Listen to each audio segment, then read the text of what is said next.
rahmatullahi wa barakatuh. Ramadan Kareem. I hope all you guys are doing well and taking advantage of the blessed month of Ramadan. Assalamu alaikum rahmatullahi wa barakatuh. Waxaweye macaan Adnan Abdirahmaan. Waxaan rajeynayaa dhammaantiin inaad fiican tihiin aad weliba ka faa'iidaysanaysid bisha barakeysan oo Ramadaan ah. Marka bishan waxaan haynaa qiimo dhimis aad u wanaagsan oo anfacayo ardayda cusub weliba iyo kuwa ku jiraba. Marka sidaa ula socdo korashada aan dhigno xaggan Language and Computer College wuxuu yahay luqadda af Ingiriisiga, luqadda af Soomaaliga, luqadda af Faransiiska, Qur'aanka iyo luqadda af Carabiga. Haddii aad xamli u haysid ama baahi ku hayso dhanka luqadda oo luqadahan mid ka mid ah ku soo dhawow Language and Computer College. Maanta waxaan leeyahay cashar aad iyo aad u wanaagsan oo dad badan runtii wax badan iga weydiiyeen. Waxa ay weydiiyeen arday aad u fara badan macnahooda.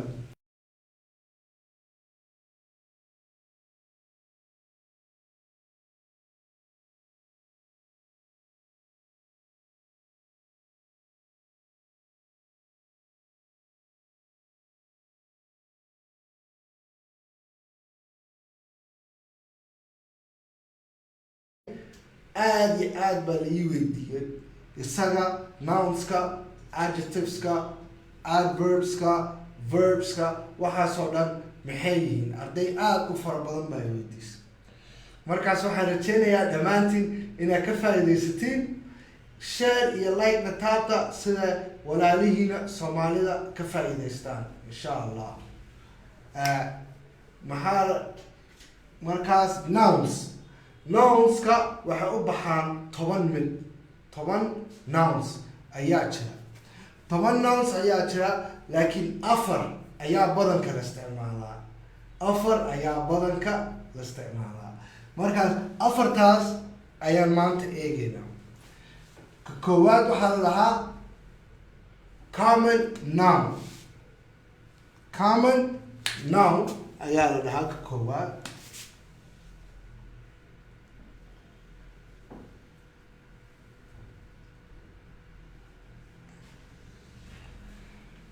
Marka common noun iyo nouns horta maxay yihiin?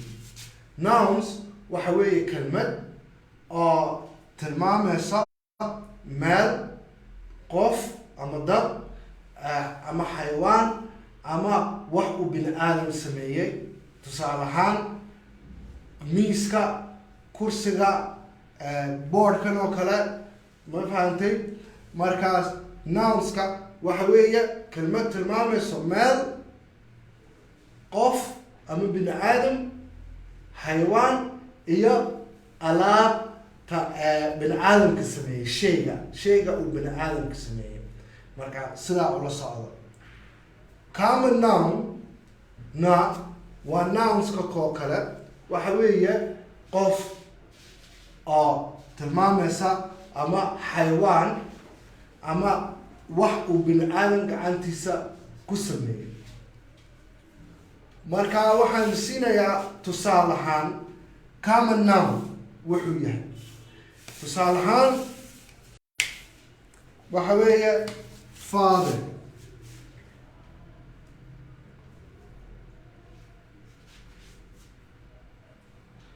Father macnaheedu waxa weeye aabbo. Aabbo waa bini aadam. Laakiin kelmadda father magac maaha. Waxa weeye wax guud ahaan loo tilmaamo aabbo. Sida af Soomaaliga marka lagu tafsiiro father waxay noqonaysaa aabbo. Ma fahamtay? Marka waxa weeye kan waxa weeye tusaale ahaan aan isiiyo. Proper noun. Proper noun waxa weeye proper noun waxa weeye sidoo kale meel, qof iyo wuxuu bini aadam sameeyey laakiin toos loo tilmaamayo meesha magaceeda.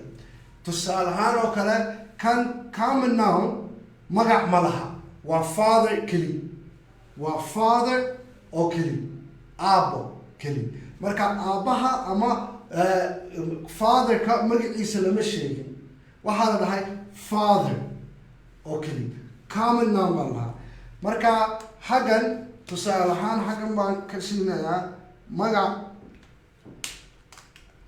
ayaa ku qoraya Ahmed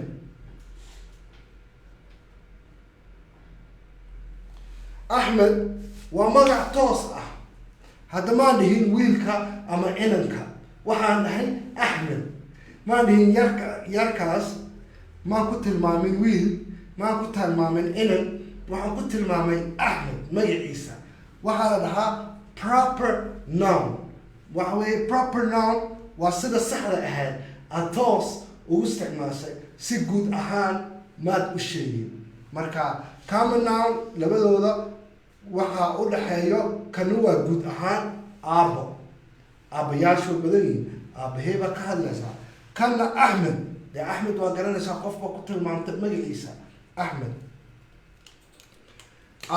abstract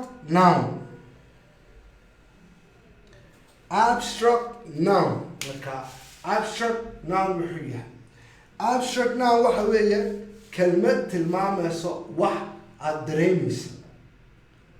dareemaysid badanka dareenka ayaa loo isticmaalaa markaa sidaa ula socda waxa weeye noun kelmad tilmaamayso waxaadan arki karin waxaanad oran karin waxaanad taaban karin laakiin waad og tahay inay jirto tusaale ahaan de waxaad dareemaysaa farxad happy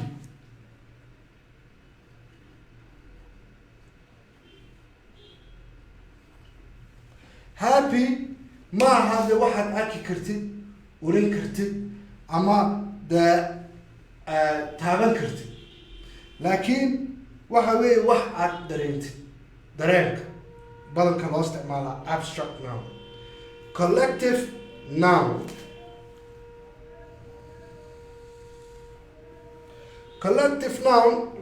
waxa weeye noun oo tilmaamayo soo xasuusta waxaan igu yidhi nounku waa meel waa qof iyo waa dad bini aadam ah meel xayawaan ama wuxuu bini aadam sameeyey gacantiisa ku sameeye tusaale ahaan kursi noocaasa marka nounku waxa weeye taas collective noun wuxuu ka mid wuxuuna waxa weeye wixii markaa jumlad ahaan ay isku yihiin tusaale ahaan family reerka hadda maan dhihin aabihii hooyadii walaalihii maan dhihin waxaan dhahay jumlad ahaan family marka family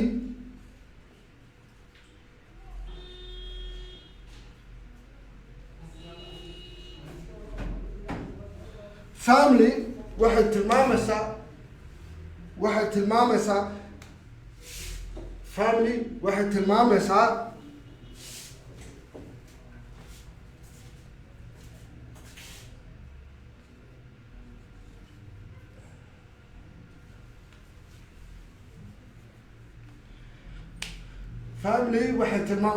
waxaan rajeynayaa inaad arki kartiin marka waxaan sameynayaa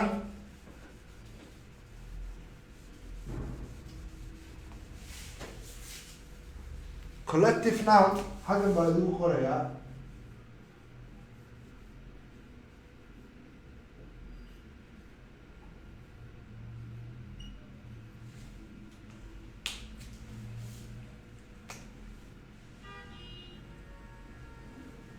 marka collective noun sidaa idigu dhahay waxa weeye wax uu bini aadam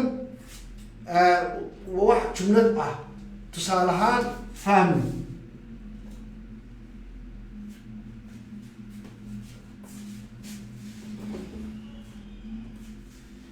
marka family waxay noqonaysaa hadda hal qof maaha oo la tilmaamay sida Ahmed ama father ma fahantay maaha marka father haddii aad dhahdid waxa weeye hal qof oo waa aabo ما فهمت أحمد هذه هذه قف الشخص اللي يساوي يرسع أحمد لكن family وقف جملة أهان كنت المنطقة ضد كاسو وفاميلي ورير وضد إسدالي أما family هوية أبو عيالكي أوو أييو family برسكوه لها رير ما فهمت مركز تسالحان أيا حقا يوسينا يا كلمة بحنا كقرية وحن وحي حقا كهوسية دانكن وحي حقا كهوسية كلمة بكقرية موبل كيان هايستا وحن الدنيا يا دكتور إن كسر خير كشين عشرك إن شاء الله عشرك إن كسر خير كشين مركا كومنت كا ماشي قيادة كومنت كا أيا أي شيء يسان كلمة داس وحو نقولها ما common noun بو نقولها ما proper noun بو نقولها ما abstract noun بو نقولها أما collective noun مركا ساس أيا أي شيء يسان وحنكبل عبنا كلمة لدها مجالة لدها لندن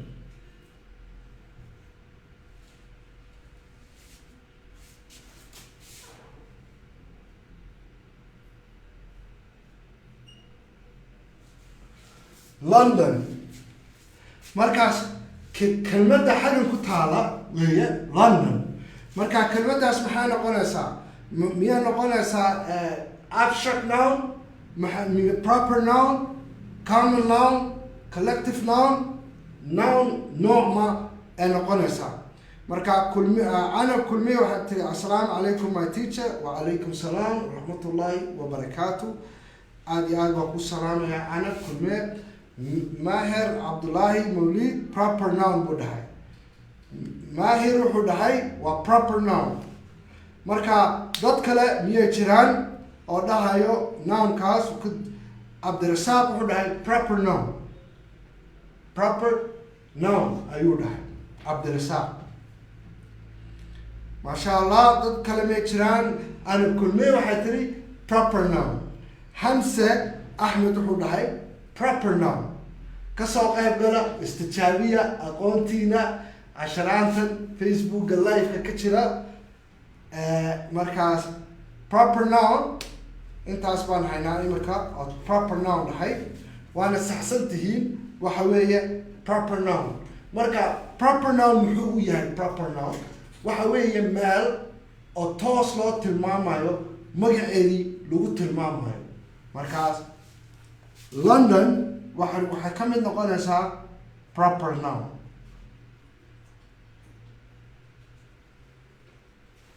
waa magaalo toos loo tilmaamayo magaceeda sida Axmed oo kale Axmed toos baa loo tilmaamo magaciisa Axmed marka London waa saxsantiin marka kelmad kale aan soo qorayaa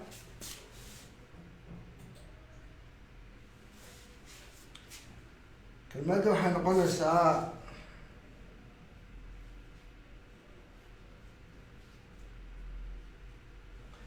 كلمة labaad waxa weeye kan waa one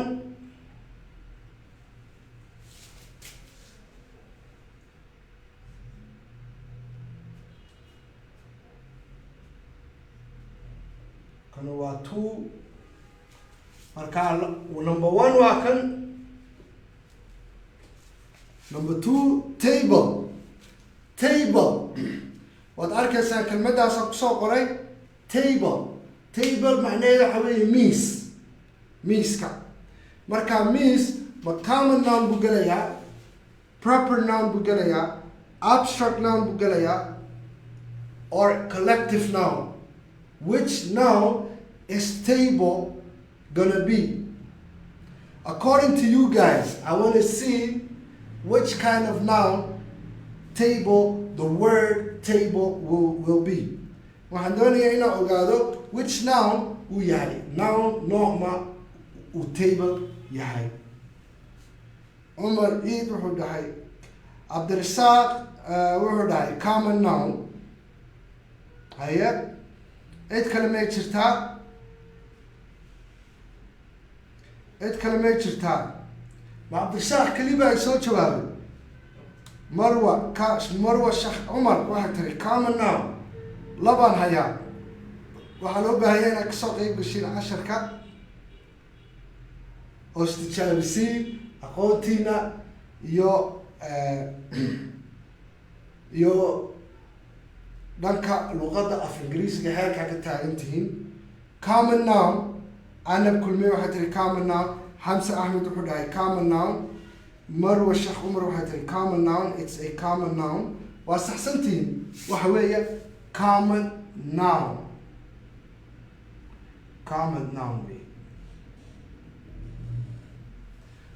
sababta ay common noun u tahay waxaan tilmaamay miis laakiin miiska nooc maan tilmaamay ma mid asaan ba maan dhihin that is a red table maan dhihin wuxuu noqon lahaa miis asaan ah ma fahantay marka waa miis toos loo tilmaamayo waxaan gelaynaa insha allah mid kalaan qoraynaa number 3 wuxuu yahay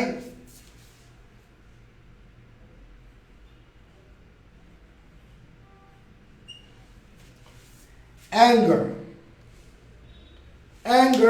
macnaheeda waxa weeye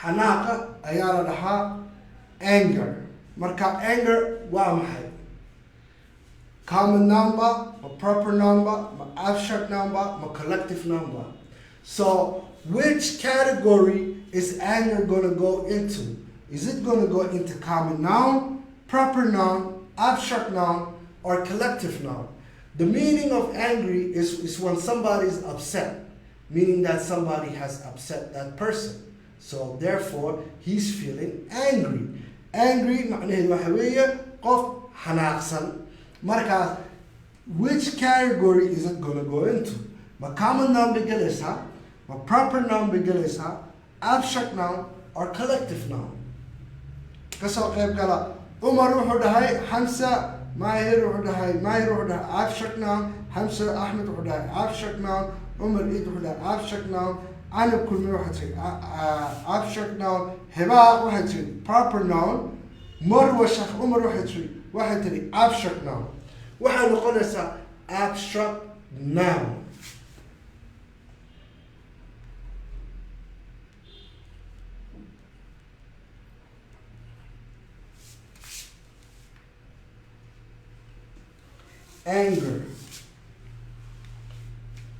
anger ayaa la dhahaa xanaaqa marka imika waxaan gelaynaa insha allah number 4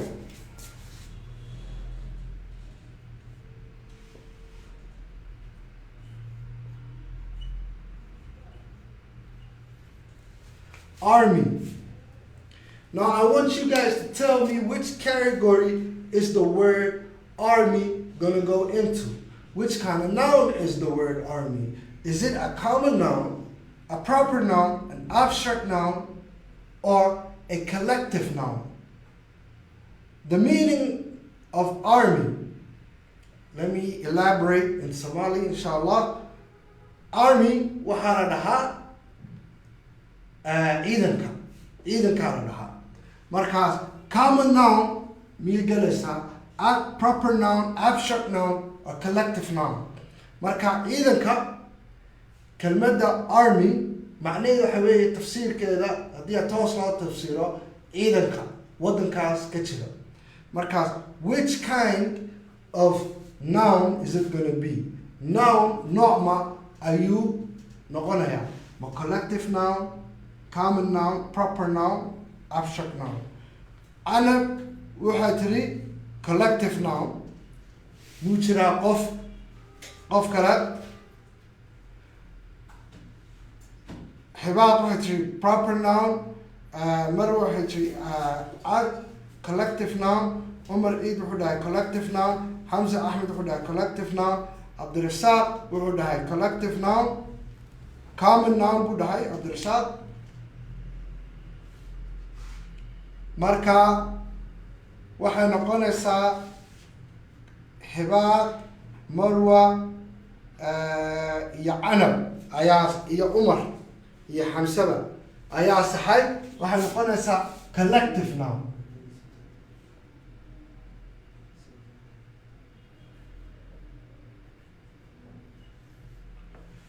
sababta u noqonayso collective noun collective noun waxa weeye kale army waxa weeye dad oo jumlad ah iyagaaba jumlad ah marka shakhsi maaha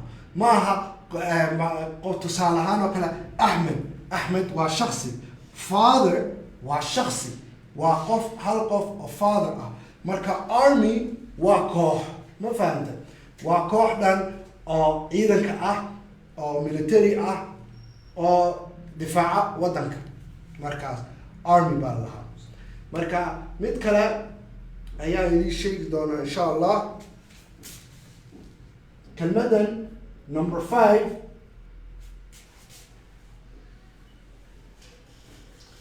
lion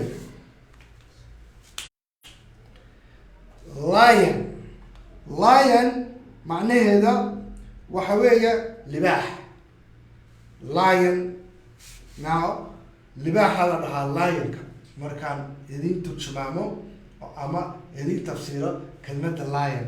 marka lion ma common noun buu gelayaa, ma proper noun buu gelayaa, abstract noun or collective noun? Now it looks like I have challenged you guys.